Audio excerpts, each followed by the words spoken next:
गौरी, मैंने सारी उम्र पाप किए हैं, अब मरते समय मुझसे और पाप ना करवाओ। मैं अपनी जायदाद बेटे और बेटी में बराबर तकसीम करूंगा। कालू, तुम बीमार हो, क्या पता कल मर जाओ, और तुम्हारी बेटी तो ब्याह कर बेगाने घर चली जाएगी। एक मेरा जग्गू ही तो आसरा देगा मुझे। तुम सारी जायदाद जग्गू के नाम कर दो। मगर गौरी, ये मगर वगर छोड़ दो, जैसा मैंने कहा है तुम वैसा ही करो। फिर कालू कौवा अपनी सारी ही जायदाद अपने बेटे जग्गू के नाम कर देता है। कालू कौवे की बेटी भी घर आ जाती है। पापा, आपको कुछ नहीं होगा, मैंने बुलबुल आंटी से बात की है, वो कल आएगी आपको देखने। मुन्नी मेरी बेटी, अब मुझे दवा की जरूरत नहीं है, मेरे कुछ ही सांस बाकी हैं। कालू, तुम अपनी बेटी से बातें करो और मैं अभी आती हूँ। फिर गौरी कौवी घर से बाहर चली जाती है। जग्गू बेटा, तुम यहाँ बैठे हो और वहाँ तुम्हारे पिता मरने वाले हैं। माँ, अगर मैं पिताजी के पास भी हूँगा तो क्या मैं बचा लूँगा उन्हें? क्या मैं कोई डॉक्टर हूँ? मैंने जायदाद तुम्हारे नाम करवा दी है और जायदाद के पेपर्स संदूक में संभाल दिए हैं। माँ, अगर पापा बच गए तो मेरा मतलब पापा अगर ना मरे तो क्या फिर भी मुझे जायदाद मिलेगी? इसलिए तो कहती हूँ, जाकर अपने पापा के पास बैठो। एक वो है तुम्हारी बहन मुन्नी, हर समय अपने पापा के पास ही बैठी रहती है। मुन्नी बेटी, जो मैंने किया वो सब तुम्हारी माँ के कहने पर किया है। बेटी, मुझे माफ कर देना। ऐसा कहते हुए कालू कौवे का सांस टूट जाता है और वो मर जाता है। पापा उठे, मुझसे बात करें। पापा, मुझे कुछ नहीं लेना, मुझे आपकी जिंदगी चाहिए। पापा। मगर कालू कौवा तो मर गया था। गौरी और जग्गू भी आ जाते हैं। मुन्नी, रो क्यों रही हो? क्या तुम्हारे पिताजी मर गए हैं? माँ, पिताजी हमें छोड़कर चले गए। चुप कर जाओ मेरी बेटी, तुम्हारे पिताजी बहुत तकलीफ में थे। अच्छा ही हुआ जो उन्हें तकलीफ से मुक्ति मिल गई। माँ, अब तो जायदाद मेरी ही है ना, पिताजी तो मर गए हैं। चुप कर जाओ और अपने पिताजी का अंतक संस्कार करके आओ।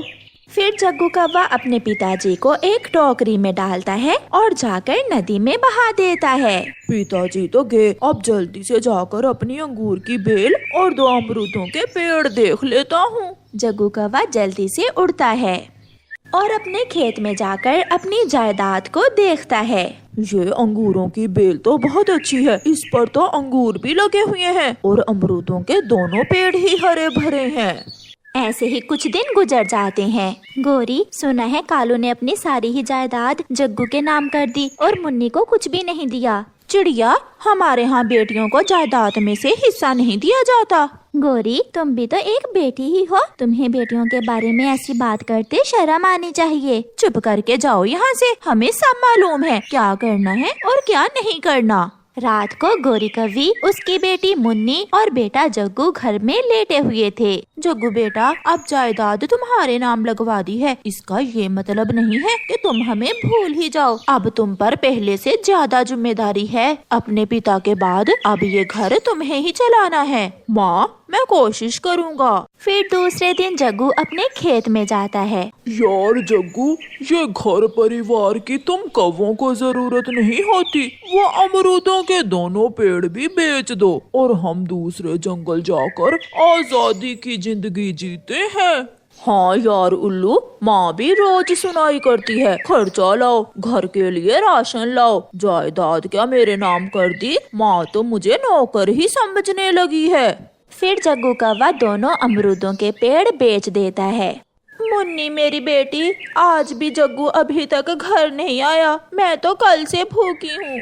माँ, आप चिंता ना करें, अगर आज भी भाई कुछ ना लाया तो मैं कल से काम पर जाया करूँगी और अपनी माँ के लिए कमा कर लाऊंगी मैं। इतने में चिड़िया आती है। गौरी, ये चिट्ठी तुम्हारे बेटे ने दी है तुम्हारे नाम। फिर चिड़िया गौरी कौवी को चिट्ठी पढ़कर सुनाती है। माँ, मैं अपने दोस्तों के साथ आजादी की जिंदगी जीना चाहता हूँ, इसलिए मैं अमरूदों के पेड़ बेचकर दूसरे जंगल जा रहा हूँ। माँ, मुझे माफ करना, मगर मैंने अपनी ही जायदाद बेची है। ये सुनकर गौरी कौवी जग्गू बेटा, तुम ऐसा करोगे, ये तो मैंने सोचा भी न था। गौरी बहन, वो समय याद करो जब मैंने तुमसे कहा था कि अपनी जायदाद बेटी और बेटे में बराबर तकसीम करो। माँ चुप हो जाए, मुझे जायदाद की नहीं आपकी जरूरत है। मैं कमाऊंगी और आपको खिलाऊंगी, भाई छोड़ के तो क्या हुआ, मैं हूँ ना माँ।